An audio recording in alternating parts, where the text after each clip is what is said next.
The parties in the ongoing mediation talks between the doctors and the government presented to court a progress report of the talks 7 days after they were ordered to return to the negotiating table. Managed to reach a consensus in a number of issues.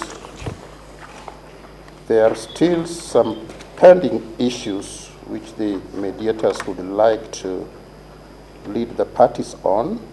The mediators, the Kenya National Commission on Human Rights and the Law Society of Kenya, however, contend that not all the issues under review have been resolved, therefore the need for more time. And therefore I think the mediator should be given as much time as possible, but taking into account public interest and other considerations which are important. We will therefore give the mediators another 7 days to explore resolution of the outstanding issues.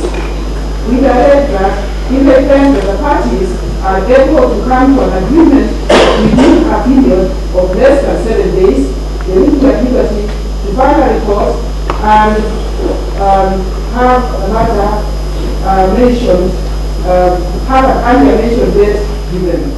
Amongst the issues that remain unresolved is a remuneration question. The doctors have been asking that the terms of their salary be implemented as is contained in the controversial CBA.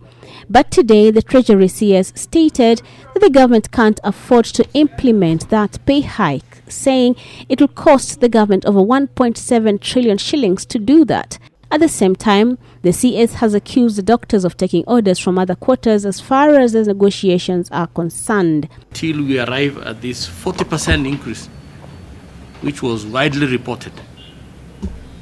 And now, with the union themselves, they were comfortable and agreed, but they say they needed to go back to the NEC, the National Executive Council, to brief them, and if agreeable, they will sign off. So they went back, met the other stakeholders beyond themselves, because ourselves, we thought now these are the people who are making the decision. While the mediators returned to the talks in the afternoon, another protest was taking place outside Afya House. Other health professionals from 17 different categories were making demands of the county and national governments over unpaid allowances. As health workers of this nation, we are not begging anymore. In a family, you have children who have to be treated equally and fairly. You cannot treat only one child better than the other. The health professionals had vowed to join in the strike that has been ongoing for over 80 days. However, the government has stepped in to avert the impending industrial action. They are processing those allowances. Yes. And therefore, there is no need for you to leave your place of work and to come and burn in the sun.